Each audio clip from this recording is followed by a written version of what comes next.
wakil rakyat itu nggak gampang, dengan segala tantangannya, dengan segala cobaannya. Kalau saya tidak menerima hidayah ini.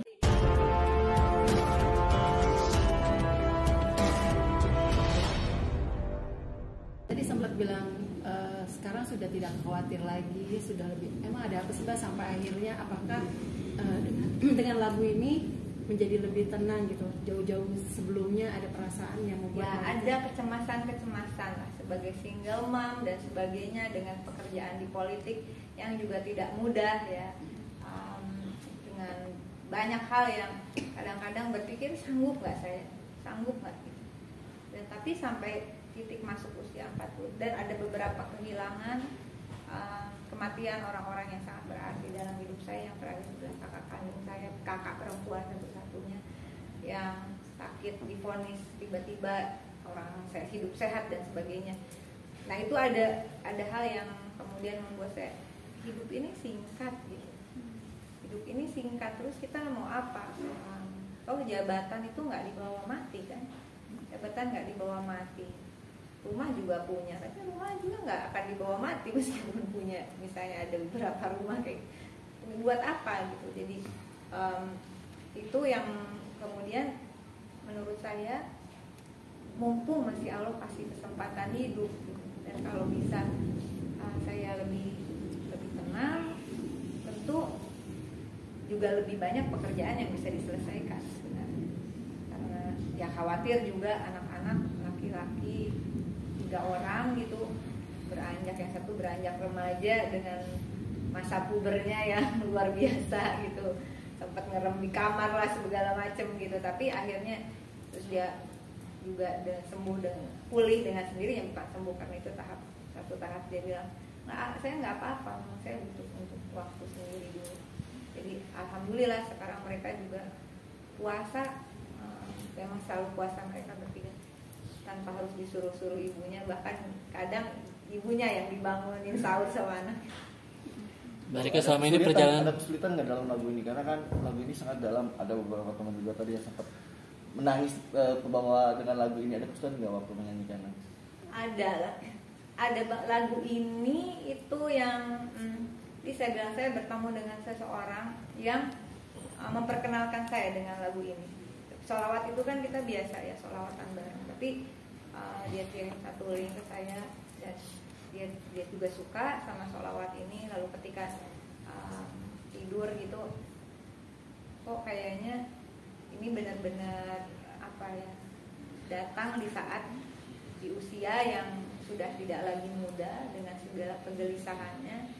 Lagu ini datang menyentuh saya dan lalu saya kemudian esok harinya berpikir, gimana kalau saya buat aransemen baru. Ini cepet banget lah prosesnya.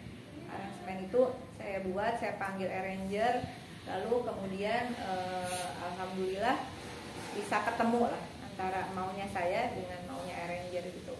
Dan syairnya itu, yaitu dia mengingatkan kita usia kita itu berkurang sebenarnya setiap hari. Dengan ulang tahun tuh umur tuh berkurang sebenarnya, tapi dosa itu tiap hari bertambah gitu. Jadi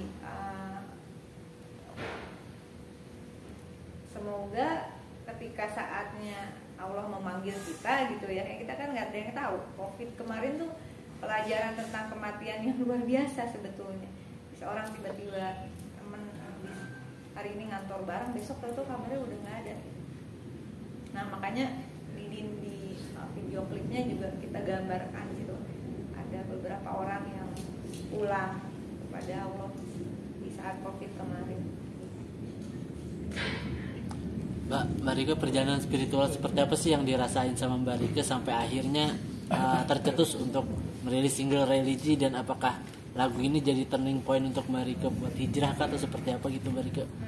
Saya nggak tahu hijrah itu gimana ya, tapi bagi saya sendiri intinya lagi-lagi saya nggak lagi muda. Saya punya tanggung jawab terhadap anak tentu saja, terhadap pekerjaan saya yang luar biasa. Begitu menjadi wakil rakyat itu nggak gampang, dengan segala tantangannya, dengan segala cobaannya. Kalau saya tidak tidak menerima hidayah ini dari Allah untuk lebih mempertajam, memperdalam spiritualitas saya. Dengan bertambahnya usia, metabolisme juga berubah dan sebagainya. Ini justru membuat saya lebih fase ini membuat saya bisa lebih cepat lagi untuk cari solusi, untuk berpikir lebih tenang gitu. Karena ada yang harus diperjuangkan. Misalnya saya ambil contoh, saya sedang memperjuangkan menyelamatkan uang pekerja dan pemberi kerja di BPJS Kesehatan dan Ketenagakerjaan, yang itu ada indikasinya akan dialihkan seperti kembali sistem yang lama, sehingga bisa diinvestasikan tanpa dalam prinsip dan amanah. Nilainya 700 triliun lebih gitu kan. Nah, dulu saya inisiator undang-undang, tentu nggak sendiri, tapi saya inisiator undang-undang BPJS ini.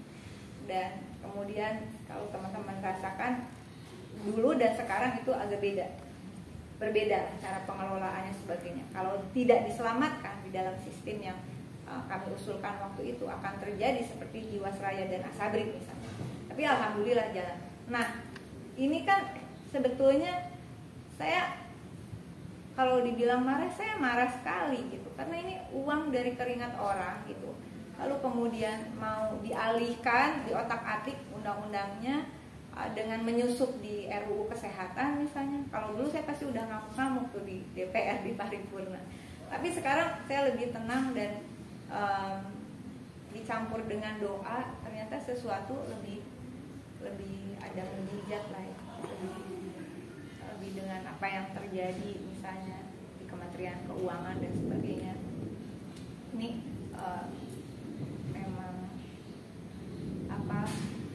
perubahan ini juga diusulkan oleh salah satu orang di Kementerian Keuangan.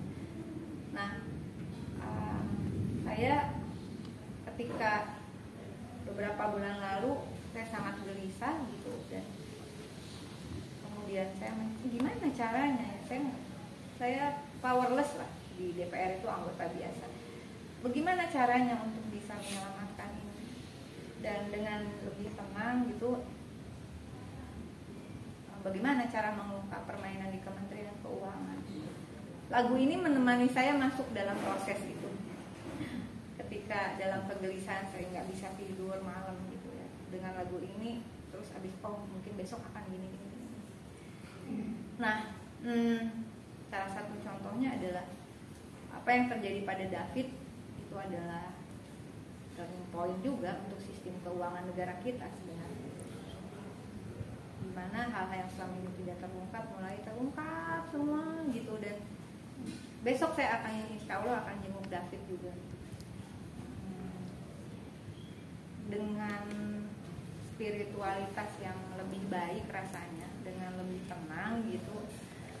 Kita jadi lebih melihat angle yang berbeda dari hal-hal yang selama ini kita nggak ngelihat. Misalnya kalau doa itu kan, ya Allah tunjukkanlah yang benar itu benar, berikan kekuatan memperjuangkan kebenaran, tunjukkan yang zolim itu zolim, berikan kekuatan untuk melawan kezoliman, dekatkan aku dengan mereka yang baik ya Allah, jadikan aku manusia yang baik, jauhkan aku dari mereka yang jahat ya Allah, dan jauhkan juga aku dari perbuatan-perbuatan yang jahat. Tiba-tiba teman-teman ada yang pada pergi gitu ya, yang tadinya berjuang bareng. Waktu itu sempat down banget karena saya merasa sendiri, kok pada pergi semua gitu. Setelah lagi-lagi lagu ini yang menemani, itulah jawaban dari Allah. Tidak usah sendiri, tidak usah merasa sendiri. Kita nggak sendiri gitu. Jawaban dari Allah, mungkin orang-orang yang menjauh ini adalah orang-orang yang tidak baik dalam hidup kita, dalam perjuangan kita. Jadi semuanya lebih bisa dinetralisir. Udahlah, kalem aja lah. Kalau besok pulang juga selesai. Innalillahi wa inna ilaihi rojiun. Mau apa, kita mau terlalu menggebu-gebu juga. Tapi insya Allah bukan berarti taubat itu pasrah tanpa ikhtiar. Doa berikhtiar itu jadi satu paket yang nggak bisa lepas. Tapi juga